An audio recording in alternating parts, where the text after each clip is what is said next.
सुशांत सिंह राजपूत के आखिरी चंद घंटों में क्या क्या हुआ था, कौन कौन मिलने आया, किसको फ़ोन किया गया, कितने बजे उठे, क्या खाया और कितने बजे दरवाज़ा बंद किया, ये सारी जो डिटेल्स हैं मैं आपको बताती हूँ। दरअसल वो सुबह 6:30 बजे उठे और जो है लगभग 2-3 घंटे अपने डेली रूटीन को निपटाने के बाद उन्होंने 9:30 बजे जो है अपनी बहन को फ़ोन किया और उससे पहले एक एक्टर को भी फ़ोन किया था। बहन से आधा घंटा बात की। जी हाँ, 9:30 से 10 उन्होंने अपनी बहन से बात की।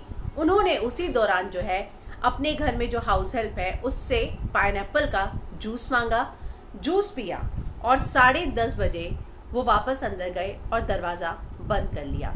उनके घर में उनकी क्रिएटिव मैनेजर और जो डोमेस्टिक हेल्प है उसका स्टाफ मौजूद था। इसे मिलाकर पुलिस जो बता रही है वो ये है कि लगभग 4 लोग जो है उनके घर में उस समय शख्स मौजूद थे। 2 घंटे बाद जो है उनके दरवाजे को खटखटाया गया। उन्होंने दरवाज़ा नहीं खोला और उसके बाद उनकी यहाँ जो मुँहबोली बहन है उसको फ़ोन किया गया। वो यहाँ पर आई और आने के बाद जब दरवाज़ा खटखटाया नहीं खोला गया तो चाबी वाले को बुलाने की कोशिश की गई और ये सारी चीज़ें जो है 1 से 1:30 बजे के आसपास चलती रही।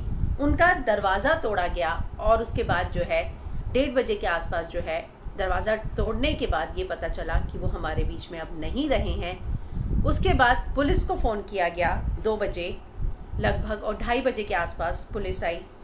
2:30 बजे के आसपास पुलिस के आने के बाद जो है सारी कार्यवाही शुरू हुई और इन आखिरी के चंद घंटों में जो है उन्होंने अपनी बहन से बात की। उन्होंने सुबह 6:30 बजे उठ के अपने डेली रूटीन को निपटाया।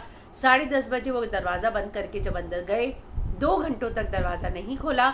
12:30 बजे जो है घर में मौजूद शख्स जो थे उनको लगा कि दरवाज़ा खटखटाए नहीं खोला गया तो बहन को बुलाया गया। बहन आई, चाबी वाले को बुलाया गया और फिर आखिरकार 1:30 बजे के आसपास जो है पुलिस को फ़ोन किया गया क्योंकि 1 घंटा हो गया था जब लगा कि इतनी मेहनत के बाद भी और इतने दरवाजे खटखटाने के बाद भी वो नहीं खोल रही हैं।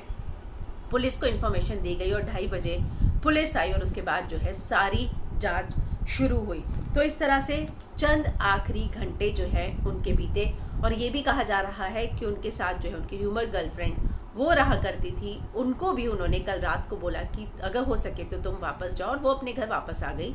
और अब जो है पुलिस ये जांच करने में लगी हुई है कि आखिर उनकी जो है आखिरी जो बात हुई बहन से वो क्या हुई और अगर रिया के साथ उनकी किस तरह की कॉन्वर्सेशन हुई थी। उनका जो फ़ोन है वो जब्त कर लिया गया है। उनके घर से जो चीज़ें मिली हैं वो सब फॉरेंसिक जांच के लिए भेज दी गई है। कल जो है कहा जा रहा है 2 बजे के बाद उनका अंतिम संस्कार होगा। परिवार से उनके पिता नहीं आ पाएंगे लेकिन उनकी बहन नीतू आ रही हैं अपने पति के साथ और उनके एक और रिलेटिव आ रही हैं।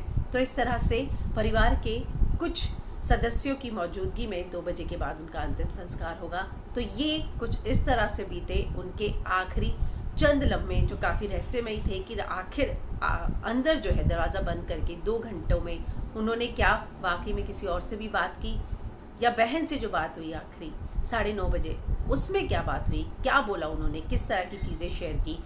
उनके मैनेजर ने जो है इस तरह की बात ज़रूर बताई है कि वो डिप्रेशन में थे, उनका ट्रीटमेंट चल रहा था और वो दवाइयाँ समय पर नहीं लेते थे और मेडिटेशन भी नहीं करते थे।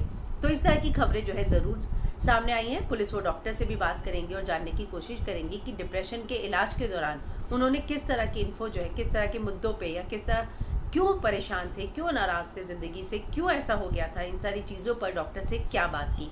तो इसको लेकर कुछ भी अपडेट आता है हम आप तक लेकर ज़रूर आएंगे।